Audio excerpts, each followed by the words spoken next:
If you've got any money left in your bank account by the time you die, you have done something wrong. That is the core message of this book, Die with Zero. And it's pretty controversial, but it's actually genuinely changed my approach to spending and saving money, which is why we're talking about it in this episode of Book Club, the ongoing series where we distill and discuss highlights from some of my favorite books. What is the core argument here? Well, what Bill Perkins says, the author of the book, is that we all need to make money to survive, like buying food and like paying rent and stuff. And once we've covered our basic needs, then we use that time and money that we've got left over from survival to essentially buy more meaningful experiences and fulfilling experiences like traveling or going to the cinema or smashing the like button for the YouTube algorithm. Now, if we assume that beyond having the basics covered, life is about having fulfilling and enriching and meaningful experiences, then in an ideal world, we would just trade in our life energy directly for those experiences. But in the real world, we have this thing called money as a middleman between life energy and fulfilling experiences. Now, most of us don't know when we're gonna die, but let's say we happen to die at the age of 85 with, let's say, $10,000 left in the bank. That money represents two things. So firstly, it's the extra several months that we worked to earn that post-tax $10,000. And secondly, that 10K represents all of the experiences that we didn't spend that money on, like going on 5 holidays or 50 fancy restaurant meals,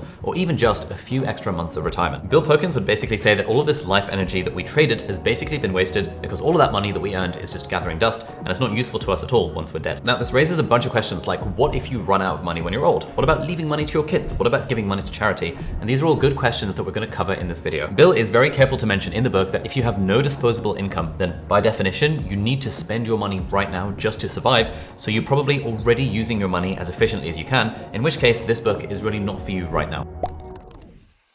Bill thinks that, especially when we're around 20s and 30s, that we should spend more money on fun, exciting things like going on adventures and doing cool stuff with friends and attending Yu-Gi-Oh tournaments all around the world. And there are 3 main reasons for this: earning power, memory dividends, and old age. The first reason for investing in experiences early is that our earning power generally increases as we get older. So what seems like a big chunk of money when we're 20 years old is much less significant when we're 40 years old with a house, some kids, an established career, and a lot more money coming in. Now, this is a crucial insight. Here we can see that as our earning power goes up, our happiness from spending $20 or whatever that number is actually goes down over time. And so if you're young, i.e. in your teens or your 20s, then in a way you don't really need to overly obsess about saving lots of money, because that money could be better spent on experiences right now rather than that same amount of money being spent on experiences 40 years from now where it's going to matter to you a lot less.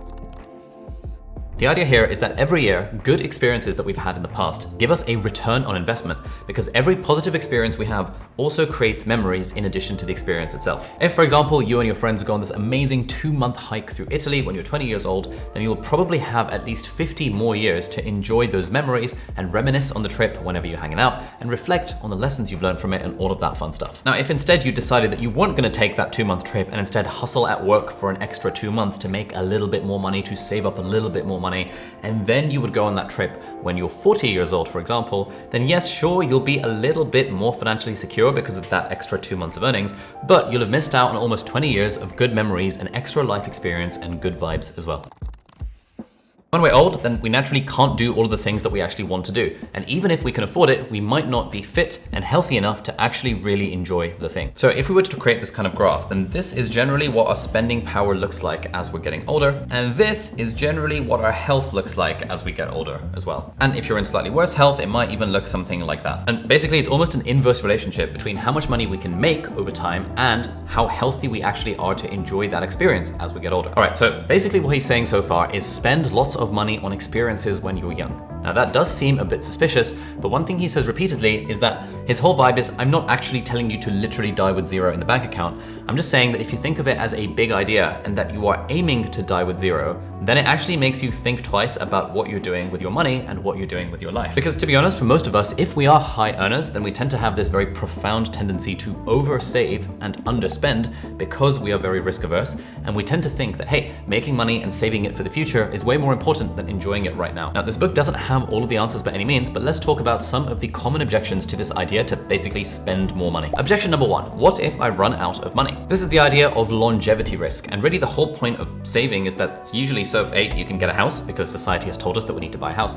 and B, so that we don't run out of money when we're older. Nobody wants to die early, but no one wants to die after their retirement money runs out either. But the thing is, apparently, most people who do save actually save way too much and spend much less during their retirement than they thought. Bill Perkins cites a bunch of figures and studies and stuff in the book, which are more than welcome to check out if you want. But the main point is that depending on various things, we fear running out of money a lot more than it's actually likely that we will genuinely run out of money. Objection number 2, what about the kids? Surely dying with zero is a really selfish thing to do because surely you want to leave money to your kids, right? Well, what Bill says, and I totally agree, is that if you do want to give money to your kids, you should give it to them when they're young rather than when you die. Because if we only give away money when we die, then our kids will be around 60 when they get their inheritance. And this is bad because when you are 60 years old and you get a big windfall, it doesn't actually help you that much. Because at that point you're already established, you've already got a job, you've got your own earning power, and you can enjoy that money a lot less when you're 60. Whereas if you get that big windfall of money when you're somewhere between 25 and 35, that general age group, then that windfall is ridiculously helpful. And now you can do things like put down a deposit on a house, or invest in starting your own company, or afford to have kids now that you have some kind of financial safety net, and actually having those amazing life experiences instead of grinding away your 20s trying to make rent and potentially making bad decisions like choosing a job you don't like because you need the money to survive. Objection number 3, what about charity? The same thing goes for charity, to be honest. Charities need money right now. People are dying in the world right now. The environment is suffering right now. And so waiting until you die to then arbitrarily give away money to charity at that date is a bit pointless. You might as well give money to the charities again while you're alive. And this is very much an idea that Bill talks about in the book. Die with zero does not mean do not give any money to good causes, do not mean give any money to your kids. It means do it before you die because it's way more effective before you die than after you die. Okay, so those were the main objections, and now we know the main idea of the book, that we should be a little bit less concerned with trying to save loads of money that we'll never spend, and instead lean towards a little bit more towards spending money and actually allowing ourselves to spend money on those experiences, especially when we're young. Let's now look at some concrete things that we can do with that information. Tip 1, time bucket your life. This is a really cool thing that he talks about in the book. Basically, the idea is that at each stage of our life, we're gonna have different levels of the 3 main resources that we need for good life experiences. And those 3 resources are free time, money, and health. If we made a diagram showing how much of each thing we have at different stages of our life on average, it would look something like this. When we're young, we are generally time millionaires, as they say. We have loads of time and we have loads of health, but we have very little money. When we're, say, 31 to 60 years old, on average, we have a decent amount of time, a decent amount of health, and a decent amount of money. And generally, when we are 60 plus, we probably have loads of money and loads of time, but not that much health and energy. And so what Bill says, and I very much agree with this, I think it's great advice, is that it does make sense to have different time buckets for each part of your life so that you can use these resources most appropriately at each different stage. Here's how it works on paper. Now, Bill says that you should chop your life into these chunks of 5 to 10 years and then decide what experiences you'd like to have in each part. If you really want to cycle across Asia or get into rock climbing or skiing or whatever, you should probably try and do that before you're 50 years old, while you're definitely fit and active enough to actually do it. And if there's expensive but non-active things that you'd like to do someday, but which aren't a priority right now, then it makes sense to put them down for when you're older and you have plenty of time and money and don't need so much energy. For example, a cruise. Tip number 2, be bold, not foolish. Bill's second piece of practical advice in the book is that we should take our biggest risks when we're young and don't have much to lose. If, for example, you take a calculated risk when you're young, then you've got a lot more time to build yourself back up if it fails. And you've got a whole lifetime where you can enjoy the profits if the risk pays off. And so this risk-reward ratio is very asymmetric, with the reward very much in your favor when you're young. For example, if you gamble $1,000 on starting a small business when you're 20 and it fails, then who cares? You can easily earn that money back in the future because you can always make more money, but you can never make more time. But if the business actually takes off, then it might actually boost your financial life to the proverbial moon, as our crypto friends say. And the same thing goes for moving to a new city or some other big life decision that has some kind of big upside, but that is a bit of a risk. If it doesn't go well, you've still got plenty of time to recover, provided you take that risk when you're young. Bill also points out that the downside of not even taking the chance is emotional, potentially a lifetime of wondering what if. And so even if things don't turn out successfully, we usually learn from that, and we usually have positive memories of times when we gave something 100% of our effort, even though it was a bit of a risk. And then when we're older, these big financial risks are generally not worth taking because it can leave us with not enough money to retire and not enough time to make that money back. So I really like this book, and I think there are some interesting lessons that we can learn from it, provided we don't take it too literally and don't get too butthurt that, oh my God, he's telling me to spend more money and my circumstances mean I can't spend that money. And like the whole point of these non-fiction self-help books is that they can give us ideas for what we could do with our life if we want to follow them, but you don't have to. He's not forcing anyone to follow this method.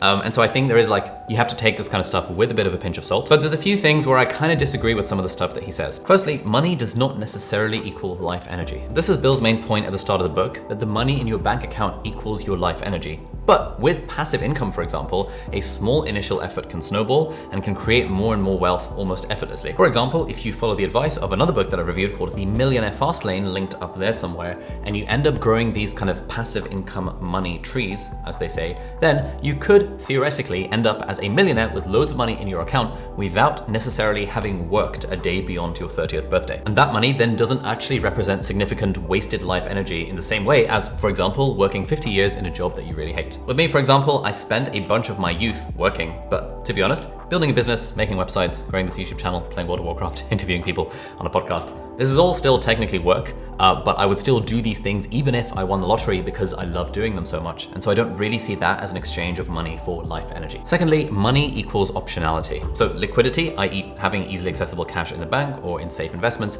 is a big asset in itself because you can act quickly and decisively if some kind of cool opportunity comes up or if there is some kind of sudden emergency. Basically, you keep your options open. And so yeah, optionality is good, but as Bill says in the book, there is a risk of going too far with it. And someone might completely rationally hold on to a large amount of money all the way up to their death just to keep their options open. And then obviously it's not at all useful to you if you haven't exercised that option before you die. And then finally, the third weakness I see in the book is that he talks a lot about spending your money on experiences, but not enough about investing your money in education, which is exactly what you can do if you sign up with Skillshare, who are very kindly sponsoring this video. You must have heard this by now. I talk about Skillshare all the time. Fantastic platform with online classes on all sorts of topics, from business to entrepreneurship to cooking to YouTube to video editing to interior design. And the best bit is that if you sign up for an account on Skillshare, which you can do by hitting the link in the video description, then you'll get a 1-month free trial. And in that 1 month, you can watch any of the classes that I have personally got on Skillshare. Currently, I've got like 10 of them. 3 of them are about productivity. So there's productivity principles, productivity tools, and productivity for creators. So if you're interested in how to get more from your life energy and stuff, then you can check out those classes. I've even got one about how to edit videos in Final Cut Pro and how to triple your typing speed. Again, if you are interested in that kind of thing, you should definitely check out my own classes on Skillshare. And then within that 1-month free trial, you can also watch any other class on Skillshare to your heart's content. So yeah, if you happen to be one of the first 1,000 people to hit the link in the video description, then you get that free 1-month trial to Skillshare, and you can check out all of my classes and learn much more about the stuff that I teach on the platform. So thank you very much, Skillshare, for sponsoring this video. And if you enjoyed this video and you'd like to make more money that you can then spend on meaningful and fulfilling life experiences, then you might like to check out this video over here, which is 7 side hustle, passive income-y type ideas that you can start right now. So thank you so much for watching. Do hit the subscribe button, and I'll see you in the next video. Bye-bye.